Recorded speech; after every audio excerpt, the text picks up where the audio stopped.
From Pacifica, this is Democracy Now! Where's the point where our movement is going to say that stopping this injustice is more important than my career plans, is more important than my comfort and convenience? This should be that point. Today, a Democracy Now! Exclusive on Earth Day. Climate change activist Tim DeChristopher is released from federal custody after serving 21 months for disrupting an auction for oil and gas drilling. He was released from a halfway house Sunday. But first, the latest on the Boston Marathon bombings. The suspect is in critical but stable condition. There is a special interrogation team from the Federal Bureau of Investigation that's standing by to talk to him. That hasn't happened yet. And until it does, and until the investigation is moved forward, we won't know definitively what other things may come. One suspect is dead, the other captured. As some Republicans call on President Obama to declare the teenage suspect an enemy combatant, we'll speak with constitutional lawyer and blogger Glenn Greenwald. And we'll talk to the survivor of another bombing. In 1990, South African anti-apartheid activist Father Michael Lapsley lost both his hands and an eye in a letter bombing. I remember pain of a scale that I didn't think a human being could ever experience. I remember going into darkness, being thrown backwards by the force of the bomb. Father Michael Lapsley on Redeeming the Past, my journey from freedom fighter to healer. All that and more coming up.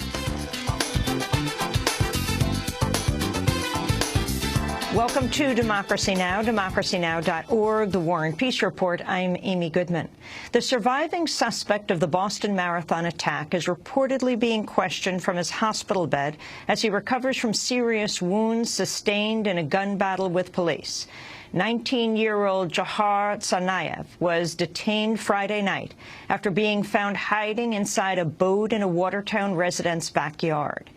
His capture ended a bloody standoff that killed his brother, Tamerlan Tsarnaev, hours before. In addition to carrying out the Boston Marathon bombings that left 3 dead and over 170 wounded, the brothers are also accused of shooting dead an MIT campus police officer Thursday night. Jahar Tsarnaev is reportedly unable to speak, but police say he's communicating through a notepad. Authorities have used a public safety exception to delay reading him his Miranda rights to remain silent and have an attorney present, a move that sparked controversy. A group of Republican lawmakers have also called for him to be held as an enemy combatant, but the Obama administration signaled its intention to try him in civilian court. The Justice Department's expected to bring charges as early as today. Boston police say investigators have discovered 4 undetonated devices, including one similar to the pressure cooker bombs used at the Boston Marathon. Police also believe the suspects may have been planning additional attacks. The brothers reportedly told the man whom they carjacked Thursday night that they wanted to drive down to New York. The FBI has acknowledged it questioned the older brother at the request of the Russian government in 2011 after Russia flagged him as a, quote, follower of radical Islam. No wrongdoing was found, and he went on to spend 6 months in Chechnya and Dagestan in 2012. We'll have more on the Boston Marathon arrests after headlines. The death toll from last week's massive explosion at a fertilizer plant in Texas stands at 14, 12 of the victims first responders. More than 200 people were also left wounded. More details have emerged on how the plant's owners neglected key oversight rules leading up to the blast. According to Reuters, the plant had been storing 1,350 times the amount of ammonium nitrate that would normally trigger government inspection. The plant's owner, West Fertilizer, never told the Department of Homeland Security it was well over the limit, as it's required to do.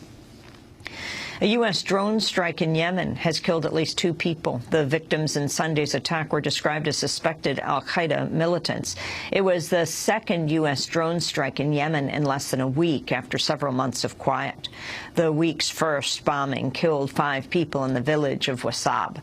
A native of the village, Yemeni writer and activist Faria al-Muslimi, criticized the use of drones instead of attempting to arrest the suspects on the ground. Al-Muslimi wrote, quote, "We used to think that drone strikes were a localized problem with villages far from the Yemeni capital being spared. This is no longer the case. It seems no part of Yemen is safe from U.S. drones." The Afghan government is accusing the CIA of responsibility for a U.S. airstrike that killed 17 Afghan civilians, including 12 children, earlier this month.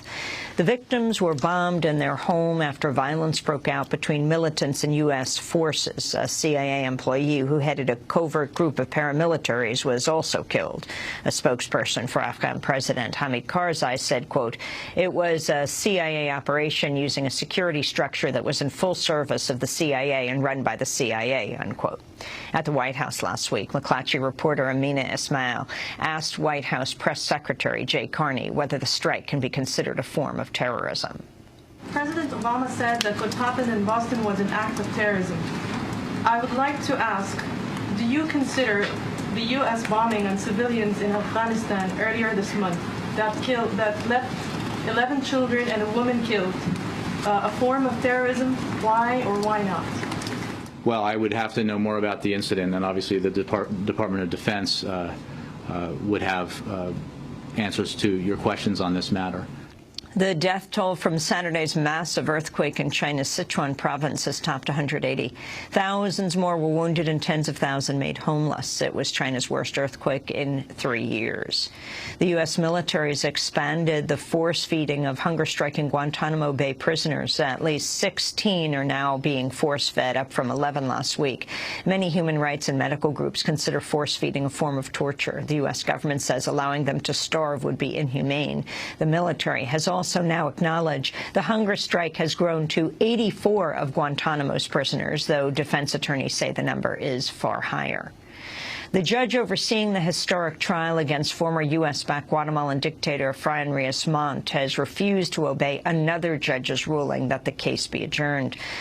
Reyes Montt has been tried on charges of genocide and crimes against humanity for the slaughter of more than 1,700 people in Guatemala's Ixil region after he seized power in 1982. But as the trial neared a close last week, an appeals judge ordered the trial's suspension and nullified all proceedings dating back to November 2011. In response, the judge trying Reyes Montt, Judge Yasmin Barrios, said she would defy the order but suspended further testimony pending a ruling by Guatemala's highest court. Venezuelan President Nicolas Maduro was sworn in Friday, 1 month after the death of Hugo Chavez and just days after winning the election to replace him. Heads of state from across Latin America attended the ceremony. The U.S. was notably absent, as it continues to refuse recognition of Maduro's victory. A standoff between Maduro and opposition candidate Enrique Capriles has slightly eased after Venezuela's Electoral Council agreed to widen electronic audit of the vote. Capriles has called for a manual recount. Activists in Syria are accusing forces loyal to President Bashar al-Assad of committing a new massacre outside the capital, Damascus. The activists say at least 85 people have been killed after Assad's forces attacked a suburb following 5 days of clashes.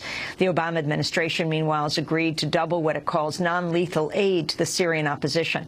In a joint statement with 10 allies, the U.S. said it would provide $250 million worth of assistance. In return, the rebels have pledged to keep the money away from, quote, radical extremist elements.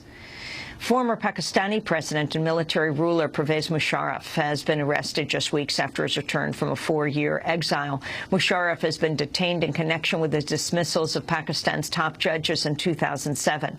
He also faces charges over the murders of political leaders, including former Prime Minister Benazir Bhutto.